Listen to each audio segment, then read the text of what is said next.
নাতিদীৰ্ঘভাৱে মই কিছু কথা ক'বলৈ বিচাৰিম। আৰু যদি বিচাৰে অধ্যক্ষ মহোদয়ে যদি আমাক আমন্ত্ৰণ কৰে কামৰূপী লোকগীতৰ বিষয়ে ইয়াৰ বৰ্ণলিপি আৰু স্বৰলিপি সম্বন্ধত যদি দীঘলীয়া কাৰ্যক্ৰম সেমিনাৰ হোক ৱৰ্কশ্বপ হোক আমাক যদি আমন্ত্ৰণ কৰে আমি নিশ্চয়কৈ আহিম। এই অনুষ্ঠান সম্পৰ্কত মই প্ৰথমে চমুকৈ দুআষাৰ কৈ লওঁ। 2018-19 চনত যেতিয়া মই ছিনিয়ৰ ফেলোশ্বিপ পাইছিলোঁ সেই সম্পৰ্কত কামৰূপী লোকগীত সম্পৰ্কে মোৰ ধাৰণা আছিল একদম শূন্য। আৰু যেতিয়া 2 বছৰৰ ভিতৰত মই গৱেষণাৰ কামত মই গভীৰভাৱে সোমাই পৰিলোঁ তেতিয়া দেখিলোঁ যে আচলতে আমি ভাবি থকাৰ দৰে দেখি থকাৰ দৰে কামৰূপী লোকগীতৰ জগতখন নহয়। কামৰূপী লোকগীতৰ স্বৰলিপি আৰু বৰ্ণলিপি আমি যি ধৰণে আমি আগবঢ়াই লৈ গৈ আছোঁ ঠিক তেনেধৰণৰ নহয়।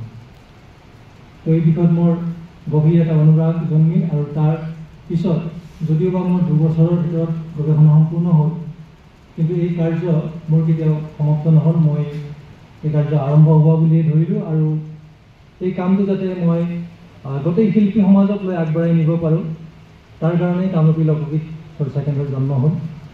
আৰু কামৰূপী লোকগীতৰ দিন উদযাপনৰ কথাটো আহিল যে সকলোৰে এটা নিৰ্দিষ্ট দিন থাকে উদযাপনৰ। তো আমি কিয় নকৰোঁ তেনেকুৱা এটা দিন?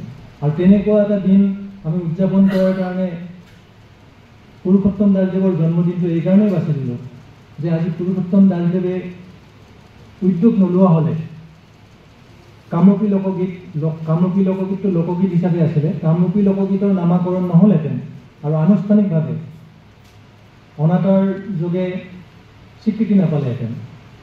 আজি যে আমি কামৰূপী লোকগীতৰ অনুষ্ঠান কৰোঁ বা অডিশ্যন হয় তাৰ মূল ব্যক্তিজনে হৈছে পুৰুষোত্তম দাস।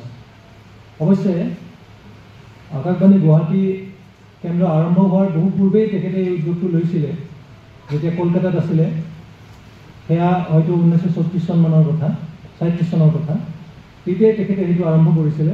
গতিকে সেই নমস্য ব্যক্তিজনৰ নামত আমি এই দিনটো উদযাপন কৰিছোঁ আৰু এই দিনটো উদযাপনৰ মূল আমাৰ উদ্দেশ্য হৈছে নতুন চামক কৰ্মশালা বা প্ৰতিযোগিতাৰ মাজেৰে বিজ্ঞানসন্মতভাৱে শুদ্ধ ৰূপত যাতে কামৰূপী লোকগীতটো তেওঁলোকক আগবঢ়াই দিব পাৰে।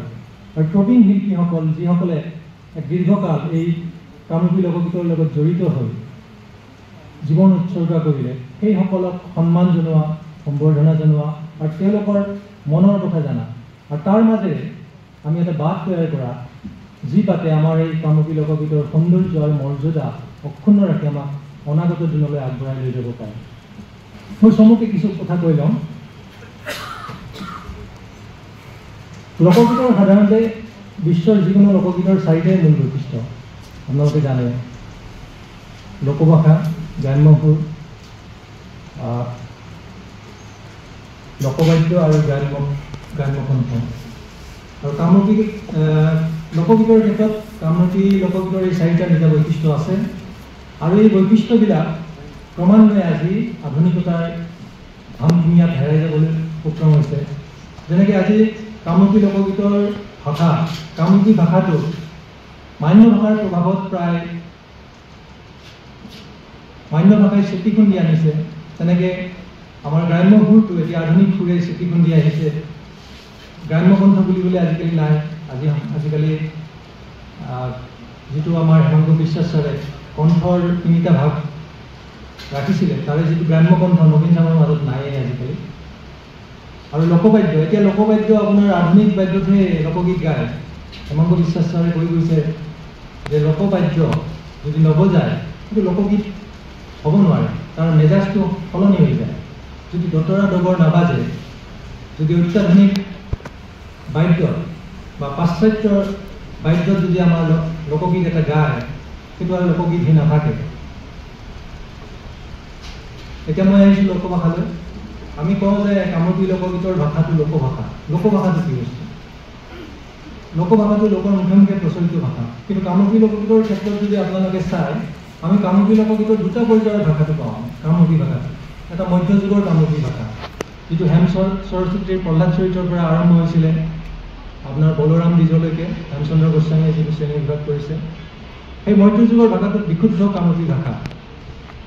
আৰু এটা পৰ্যায় আমি পাইছোঁ যিটো ইংৰাজৰ শাসনকালত 1800 34 চনত তেতিয়া ইংৰাজে যেতিয়া আমাৰ জিলাবিলাক গঠন কৰিছিলে কামৰূপ জিলা তেতিয়া 1834 পৰা 1983 চনলৈকে পাছলৈকে 83 চনলৈকে অবিভক্ত কামৰূপ জিলাখন আছিলে সেই সময়ছোৱাৰ ভাষাটো উপভাষা যিটো কামৰূপী উপভাষা সেইটো এটা পৰ্যায় আৰু এই দুইটা পৰ্যায়ৰ ভাষাৰ ইটোৰ লগত সিটোৰ অকণমান ৰূপতাত্ত্বিক শব্দতাত্ত্বিক আৰু ধ্বনিতাত্ত্বিক পাৰ্থক্য আছে কিন্তু আমি কামৰূপী লোকগীতত আমি দুইটা পৰ্যায়ৰ ৰূপটোকে আমি মিলাই পেলাই কামৰূপী লোকগীত গাওঁ